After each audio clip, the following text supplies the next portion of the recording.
बाड़मेर के सपने मर गए, किसानों की फसलें बर्बाद हो गई, खेत पूर्ण तरीके से नष्ट हो गए और प्रत्येक खेत में तेल के फव्वारे फूटने लगे। नमस्कार, आज जानेंगे बाड़मेर और उसके तेल क्षेत्र के बारे में। राजस्थान के पश्चिमी मरुस्थल में बसा बाड़मेर, जो क्षेत्रफल की दृष्टि से राजस्थान में तीसरे स्थान पर रहता है। आज बात करेंगे इस क्षेत्र में तेल उत्पादन के विषय में। बाड़मेर जो तेल उत्पादन के क्षेत्र में एक महत्वपूर्ण नाम है। बाड़मेर जिसके थार के रेगिस्तान में तेल उत्पादन किया जाता है और यह तेल उत्पादन लगभग बाड़मेर की अर्थव्यवस्था को 650% तक बढ़ा देता है। पर जब शुरुआत में तेल कंपनियां बाड़मेर आती है और जब यहाँ शोध करती है तो 2004 के अंदर किसानों के चेहरे पर, बाड़मेर के लोगों के चेहरे पर खुशियां छा जाती है। उन्हें लगता है कि अब उन्हें एक नई मंजिल का नया रास्ता मिलेगा, उनको एक रोजगार मिलेगा और ये इस रोजगार के तहत एक अच्छा पैसा कमा पाएंगे। जब कंपनियां यहाँ आती है तो ये दौड़ दौड़ कर उनका स्वागत करते हैं, उनका अभिनंदन करते हैं, बाड़मेर की धरा पर आने पर उनका आभार व्यक्त करते हैं। पर उन्हें पता नहीं था कि ये कंपनियां आखिरकार उनकी मौत को लेकर यहाँ आ रही है। ये कंपनियां जो वर्तमान समय में हमें दिलासे दे रही है, ये कंपनियां एक दिन बाड़मेर के लोगों के ही गले का फंदा बन जाएगी। 2009 के अंदर केयर ऑयल एंड गैस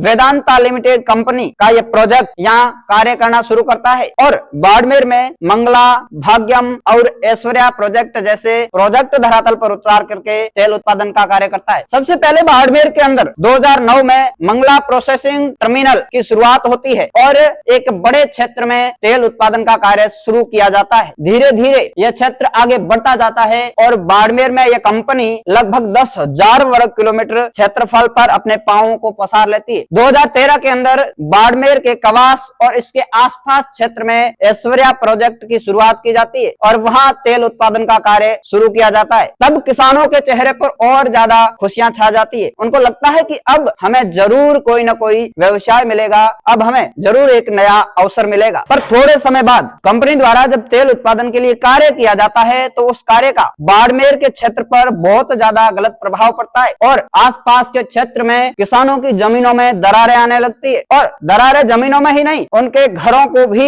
ये दरारें खंडर बना देती है। कई किसान जिनकी दास्तान सुने तो लगभग वे 3 से 4 बार अपने घर को बदल चुके हैं, पर उसके बाद भी कंपनी द्वारा तेल निकालने के इस प्रोसेस में उनके घर खंडर बन जाते हैं। यहाँ तक यह बात थमती नहीं है, बाड़मेर को काले पानी की सजा भी मिलती है और आज बाड़मेर का किसान फूट फूट कर रो रहा है। जब कंपनी तेल उत्पादन करती है तो उसमें जिस जल का इस्तेमाल किया जाता है उस अपशिष्ट पदार्थ को कंपनी वापस भूमि में गाड़ देती है। किसानों से कहती है कि वो जमीन के अंदर लगभग 3 किलोमीटर गहराई में उस जल को गाड़ती है, परंतु यह सच्चाई नहीं है। जब हम देखें तो बाड़मेर के अंदर भूजल स्तर तो 220 फीट पे हमें मीठा पानी, पीने योग्य पानी मिलता है, पर कंपनी द्वारा ये अपशिष्ट पदार्थ छोड़ा जाना उस पानी को पूरा काला कर देता है, पूरा तेल युक्त कर देता है और ऐसे में वो पानी पीने लायक नहीं रहता है। आज बाड़मेर का किसान रो रहा है, उसकी फसलें बर्बाद हो चुकी है। बाड़मेर के किसानों पर पूर्ण तरीके से काले बादल छा चुके हैं। अब बाड़मेर के किसानों की धीरे धीरे उम्मीदें मरती हुई नजर आ रही है। यहाँ तक ही नहीं, ये किसान कई बार अलग अलग समय में बाड़मेर की सड़कों पर उतरे। इन्होंने कई बार प्रशासन को ज्ञापन दिया, कई बार राजनीतिक छताएं बदलती रही, परंतु उन सभी नेताओं को,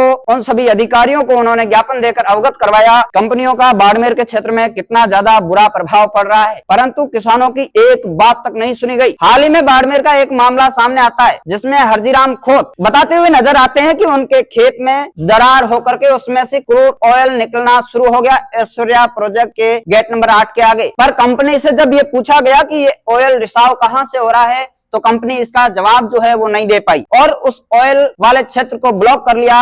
वहां से ऑयल टैंकरों में भर के कंपनी अपने क्षेत्र में ले गई। उस किसान की एक भी बात नहीं सुनी गई। किसान लगभग 7 से 8 दिन तक लगातार प्रशासन के चक्कर लगाता रहा, वो प्रशासन के आगे गुहार लगाता रहा, परंतु उस किसान की एक बात नहीं सुनी गई। कई दिन बाड़मेर की मीडिया ने भी इस बात को बड़े अच्छे से चर्चाओं में ला करके चलाया, बहुत सारे व्यू बटोरे, परंतु वह ना के बराबर इंसाफ दिला पाए। आज भी बाड़मेर का किसान जो है वो सड़कों पर है। आज भी बाड़मेर का किसान चाहता है कि उसे न्याय मिले। उन्होंने नेताओं से, प्रशासन से सब तरीके का गुहार लगा करके प्रयास कर लिया, परंतु उनके लिए किसी भी प्रकार का कोई समाधान नहीं हुआ है। इसी के साथ आपका क्या विचार है इस तेल शोध क्षेत्र के बारे में और बाड़मेर की राजनीति के बारे में कमेंट करके जरूर बताएं। और इसी के साथ क्या आप चाहते हैं कि जीआरजी परिवार ग्राउंड रिपोर्टिंग के लिए ग्राउंड में उतरे? अगर आप ऐसा चाहते हैं तो अपनी राय कमेंट बॉक्स में जरूर लिखें।